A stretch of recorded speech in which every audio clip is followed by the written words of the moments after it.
আজকে আমরা ওভারফ্লো নিয়ে জানবো। সিএসএস এ ওভারফ্লো খুব ইম্পর্ট্যান্ট। আমরা যখন কোনো একটা ডিজাইন করতে যাই তখন কিন্তু ওভারফ্লো অনেক কাজে দেয়।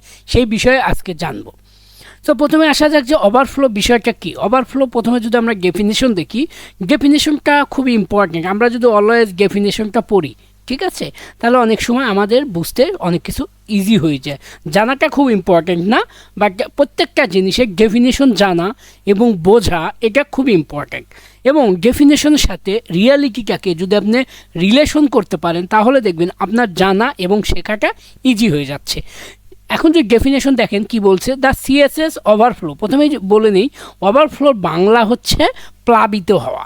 ঠিক আছে, ধরেন আপনার এলাকায় এই যে কিছুদিন আগে বাংলাদেশে যে বন্যা হয়ে গেল, ওই এলাকায় যখন ওভারফ্লো, পানির ওভারফ্লো হয়ে গেল, তখন ওই এলাকার বাড়িঘর কিন্তু তলিয়ে গেল।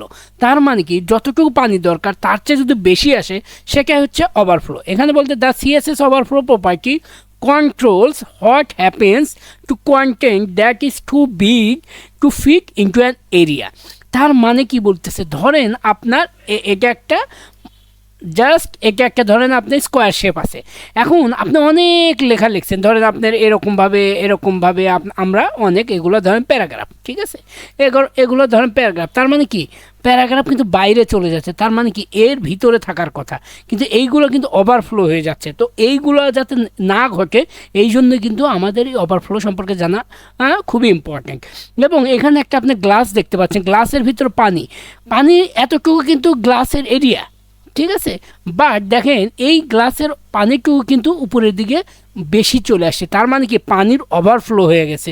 যখন পানির ওভারফ্লো হয়ে যাবে তখন আমরা এইটুকুকে বাদ দিতে পারি, এবং সিএসএসে এটা খুবই কাজে দেয়। এবং যেটা ওভারফ্লোর চারটা ইম্পর্ট্যান্ট প্রপার্টি আছে। নাম্বার ওয়ান হচ্ছে ভিজিবল মিনস হচ্ছে আপনাকে ডিফল্টভাবেই থাকবে। দ্যাটস মিন যখন এটা থাকলো, এটা ভিজিবল অবস্থায় আছে, তার মানে আমরা এটা দেখতে পাচ্ছি। এটা ডিফল্ট হিসাবেই ওভারফ্লোর একটা অ্যাটিটিউড আপনি ভাবতে পারেন।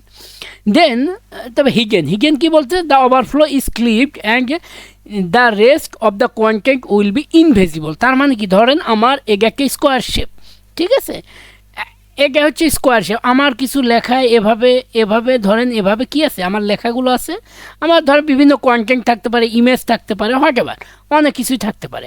এখন যখন আমরা ওভারফ্লো হিগেন ইউজ করব তখন এই জিনিসগুলো কি যাবে, মানে কেটে যাবে, এগুলো আর কাজ করবে না। তখন আমাদের এই যে এর ভিতরে যেগুলো আছে এইগুলোই দেখাবে, মানে এই স্কোয়ার শেপের মধ্যে লেখাগুলোকে শুধু দেখাবে, স্কোয়ার শেপের বাইরে লেখাগুলো আর দেখাবে না। লেখা বলেন, ইমেজ বলেন, হোয়াটএভার।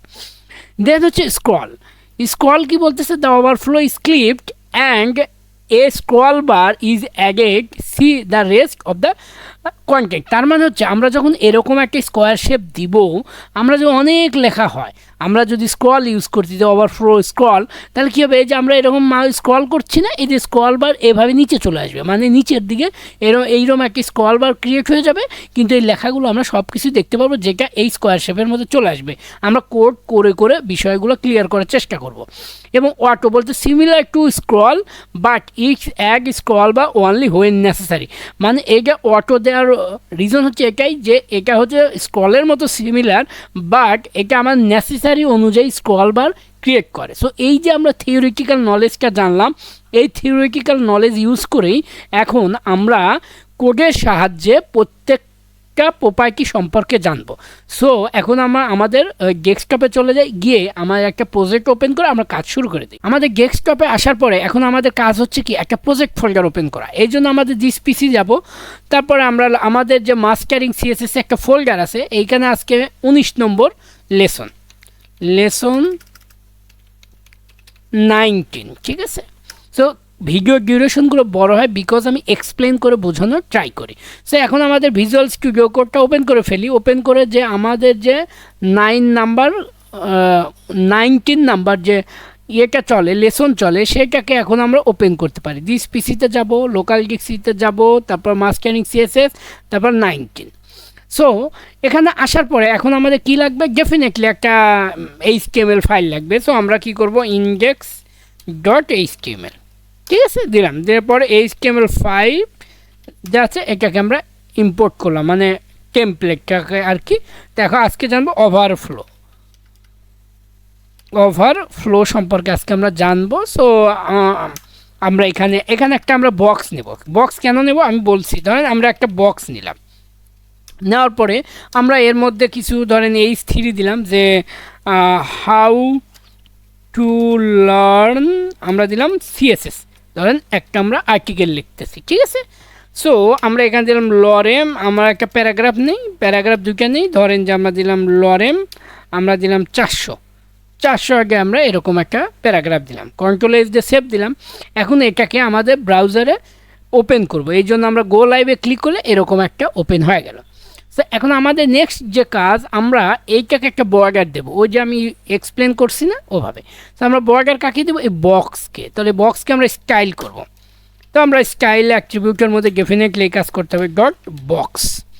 করার পরে আমাদের যে কাজটা করতে হবে, আমরা দিলাম একটা উইথ দিই, ধরেন উইথ দিলাম 400 পিক্সেল, ঠিক আছে, এবং হাইট দিলাম হচ্ছে 400 পিক্সেল, এবং তার একটা বর্ডার দিই, তাহলে বোঝা যাবে। বর্ডার আমরা দেই হচ্ছে 2 পিক্সেল সলিড, আমরা আপাতত রেডি ইউজ করলাম, ঠিক আছে, এবং মার্জিন অটো দিই যারা। আচ্ছা, এ পর্যন্ত দেখাই, সেভ দিলাম, ব্রাউজারে যাই, এই অবস্থায় আছে। সো আমরা চাচ্ছি এটাকে এই বরাবর যাতে থাকে, যাতে আমরা বুঝতে পারি। সো আমরা দিব কি, মার্জিন আমরা দিই 20 পিক্সেল অটো। সেভ দিলাম, ব্রাউজারে যাই, এই মাঝ বরাবর আনার জন্য এই উপরে দিছি এদের 20 পিক্সেল। আচ্ছা, এখন যে কাজটা দেখেন, আমার এতটুকু হচ্ছে কি, আমার হচ্ছে বক্স মানে স্কোয়ার শেপ, বাট এর বাইরে চলে আসছে। তার মানে কি হচ্ছে, আমার দরকার এতটুকু লেখা থাকলে আমার এনাফ, বাট এই লেখাগুলো চলে আসছে, যেটা কিনা আমি সেটা করতে যাচ্ছি না। তার মানে কি, লেখার ওভারফ্লো হয়ে গেছে, মানে লেখা অনেক বেশি হয়ে গেছে। আপনি ওই যে গ্লাস দেখালাম না, গ্লাসের ভিতরে পানি বেশি হয়ে গেছে। সো এটা হচ্ছে গ্লাসের ভিতরে পানি হয়ে বেশি হয়ে গেছে। সো এই জন্য আমরা যে কাজ করব, এই লেখাগুলো যাতে না থাকে সেটা নিয়ে আমরা কাজ করব। প্রথমে আসা যাক যে ভিজিবল কি। আমরা যদি এখানে এখানে যদি আমরা ওভারফ্লো ভিজিবল ইউজ করি, তাহলে কি চেঞ্জটা হয় জানেন, কন্ট্রোল এস দিয়ে সেভ দিলাম, ব্রাউজারে যায়, কোনো পরিবর্তন নেই, কারণ ডিফল্ট এটা ওর বিহেভ, এই ডিফল্ট বিহেভ, যে যা ভিজিবল আছে আমি তাই দেখাবো, আমি কোনো পরিবর্তন করব না। এখন যদি আমরা এইখানে ভিজিবলের জায়গায় হিগেন দিলাম, তারপর কন্ট্রোল এস দিয়ে সেভ দিলাম, তারপর ব্রাউজারে যাই, দেখেন তার মানে কি, এখানে অনেক লেখা ছিল, সেই লেখাগুলোকে সে কী করছে, একদম কম্প্রেস করছে, মানে ওই লেখাগুলোকে সে বাদ দিয়ে দিছে। এই লেখাগুলো কিন্তু টোটাল লেখাগুলো আনে নাই, যে বলছে আমার বক্সে যতটুকু লেখা দরকার এতটুকুই থাকো, এর বাইরে আমি অন্য কোনো লেখাকে ঢুকতে দিব না। তার মানে তোমাকে আমি ওভারফ্লো করতে দিব না, যতটুকু ওভারফ্লো হয়েছে অতটুকু আমি কি করে দেবো, হিগেন করে দেবো। হিগেন মানে কি, নান করে দেবো, মানে থাকা যাবে না। যেরকম আপনার সামনে যে একটা গ্লাস থাকে, গ্লাসে যদি পানি ওভারফ্লো হতে থাকে, আপনি কি করেন, গ্লাসের পানি কিন্তু ফেলে দেন। সো এক্স্যাক্টলি সেম কাজটা আমরা করছি, এটা যাতে ওরা ফেলে দিছে আর আমরা কি হিগেন করে দিছি, যাতে যে হিগেন মানে যেটা দেখা যায় না, ঠিক আছে। এটা গেল হিগেনের আচরণ। এখন যদি আসি যে আমরা ওভারফ্লো হিগেনের জায়গায় আমরা যদি অটো ইউজ করি, অটো দিই, তো কন্ট্রোল এস দিয়ে সেভ দিই, আমরা প্রথমে স্ক্রল সম্পর্কে জানি, স্ক্রল দিই, সেভ দিলাম, তারপর ব্রাউজারে যাই, দেখেন তার মানে কি হচ্ছে, দেখেন এই যে স্ক্রল বার চলে আসছে, ঠিক আছে, দেখতে এই যে স্ক্রল বার চলে আসছে, দেখেন স্ক্রল বার চলে আসছে। তার মানে কি, যে আমরা সম্পূর্ণ লেখাটাই আছে, বাট এই যে স্ক্রল বার ওপেন হয়েছে, যার কারণে আমাদের অন্য কোনো যে আগের যে লেখাগুলো আছে এই বক্সের মধ্যেই আসছে, বাট স্ক্রল ক্রিয়েট হয়েছে এবং আমরা সকল লেখা কিন্তু দেখতে পাচ্ছি, দেখেন এই যে। এবং তারপর আমরা কি, যদি অটো দিই তাহলে কি হবে, ধরেন আমরা এখানে যদি অটো ইউজ করি, অটো, তো কন্ট্রোল এস দিয়ে সেভ দিলাম, তার ব্রাউজারে যাই, দেখেন এই অবস্থায় আসছে। সো আমরা ইচ্ছে করলে এভাবে, এই যে এখানে কিন্তু দেখেন নিচে কিন্তু স্ক্রল বার ওপেন হয়, মানে নেসেসার তার অনুযায়ী স্ক্রল বার, আপনি ইচ্ছা করলে এক্স অক্ষ বরাবর কিন্তু আলাদা ওভারফ্লো নিয়ে কাজ করতে পারেন। সো আমরা আলাদা একটা এক্সাম্পল দেখবো, যাতে করে আপনাদের কনফিউশনটা একদম ক্লিয়ার হয়ে যায়।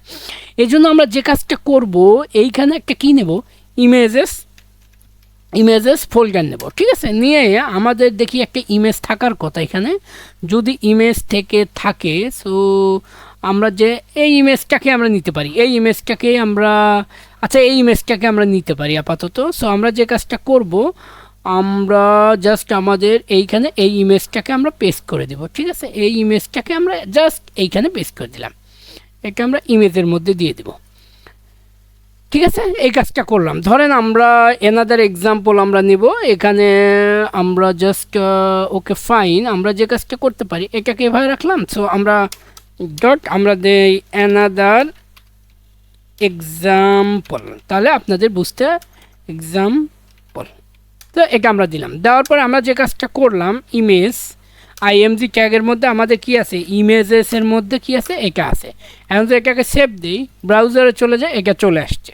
ঠিক আছে, এখন আমি যে কাজটা করব এই অ্যানাদার বক্সকে আমি একটা ডট অ্যানাদার এই যে যেটা আছে এটাকে আমরা জাস্ট সিলেক্ট করে দেবো। ঠিক আছে, এটা সিলেক্ট করে নেব, নেওয়ার পরে আমরা যে কাজটা করব এর উইথ দিব ধরেন 50 পিক্সেল, আর হাইট দিব, হাইট যদি দেই 50 পিক্সেল, আর মার্জিন যদি দেই আমরা মার্জিন অটো, তার মানে মাঝ বরাবর যাতে চলে যায়, এই যে বরাবর চলে আসছে। কিন্তু উইথ হাইট দিছে একে দেখা যাচ্ছে না। আমরা যদি একটা বর্ডার দেই, বর্ডার আমরা দেই হচ্ছে 3 পিক্সেল সলিড রেড, সেভ দিলাম, ব্রাউজারে আসি, দেখেন এই অবস্থা আছে। তো এই যে উইথ দেখেন অনেক ছোট হয়ে গেছে। সো আমরা চেষ্টা করবো না আর একটু বাড়ায় দেই, 100 দিই, 100 দিই, তাই না, 100 দিলে ভালো হবে, উইথটা অনেক ছোট হয়ে গেছে। সেভ দিলাম, এখন ব্রাউজারে চলে যাই, দেখেন এখানে একটা আরে আমরা 300 করে দিই, তাহলে মনে হয় দেখতে আপনাদের বুঝতে সুবিধা হয়। 300 করে দিলাম, সেভ দিলাম, ব্রাউজারে যাই, দেখেন 300 দিলে এই অবস্থা আসছে। আমরা তো 300 দিতে যাচ্ছি না, আমরা 250 দিই, 250 দিলাম, সেভ দিলাম, ব্রাউজারে যাই, আর এইখানে দিলাম 250 দিলাম, দিলে কি অবস্থা হয়, এই অবস্থা। কিন্তু আমরা তাও চাচ্ছি না, আমরা চাচ্ছি আচ্ছা 200 দিয়ে দেখি তো, 200 দিয়ে দেখি তো, সেভ দিলাম, ব্রাউজারে যাই, এই অবস্থায় আসছে, এটাকে 200 দিয়ে দিই, সেভ দিলাম, আচ্ছা এই অবস্থায় আসছে। এটুকু হলেই বোঝার কথা। আচ্ছা আরেকটু কমায় দিই, হাইটটা কত আমি জাস্ট 150 করে দিই, হাইট 150 করে দিই বা 180 করে দিই, তাহলে আপনাদের বুঝতে সাথে ক্লিয়ার হয়।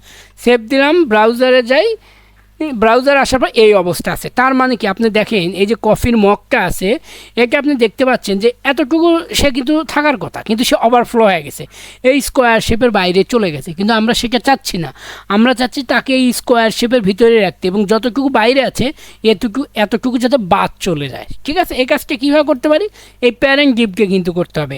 এটা হচ্ছে চাইল্ড ডিপ এবং এটা হচ্ছে প্যারেন্ট ডিপ। আমরা অলওয়েজ কাকে করব, প্যারেন্ট ডিপকে করব। সো আমরা কী করব, ওভারফ্লো আমরা দেবো হিডেন, সেভ দিলাম, ব্রাউজারে যাই, দেখেন এতদিন চলে গেছে, ওটুকুকে আমরা কি করে দিছি, হিডেন করে দিছি, যে তোমার এখানে থাকা যাবে না, আমার যতটুকু দরকার তুমি ততটুকুই থাকো, বাদ বাকিগুলোকে আমরা হিডেন করে দিলাম। বাট এটাকে যদি আমরা ভিজিবল দিই তাহলে কোনো কিন্তু চেঞ্জ হবে না।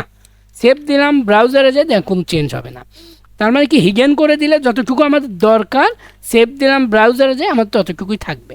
এখন যদি আমরা এটাকে স্ক্রল ইউজ করি তাহলে কি হয় দেখি।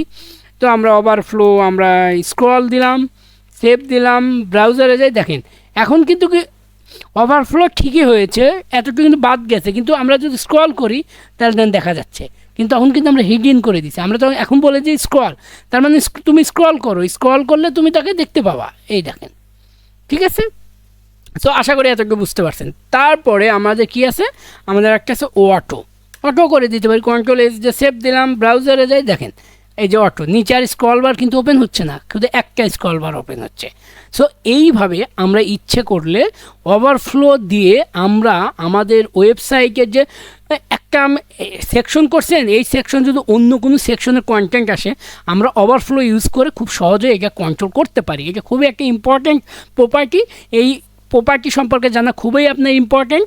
সো আজকের ভিডিওতে এই দুটো এক্সাম্পল দেখে আশা করি আপনাদের ওভারফ্লো নিয়ে আর কোনো কনফিউশন থাকবে না। তারপরে যদি কনফিউশন থাকে অবশ্যই আপনি কমেন্ট করে আপনার মতামত দিবেন, আমি আপনাদের কমেন্টকে রিপ্লাই দিব, এবং যদি আরও এক্সপ্লেন করার দরকার হয় আমি এক্সপ্লেন করার চেষ্টা করব। ধন্যবাদ সবাইকে, ভালো।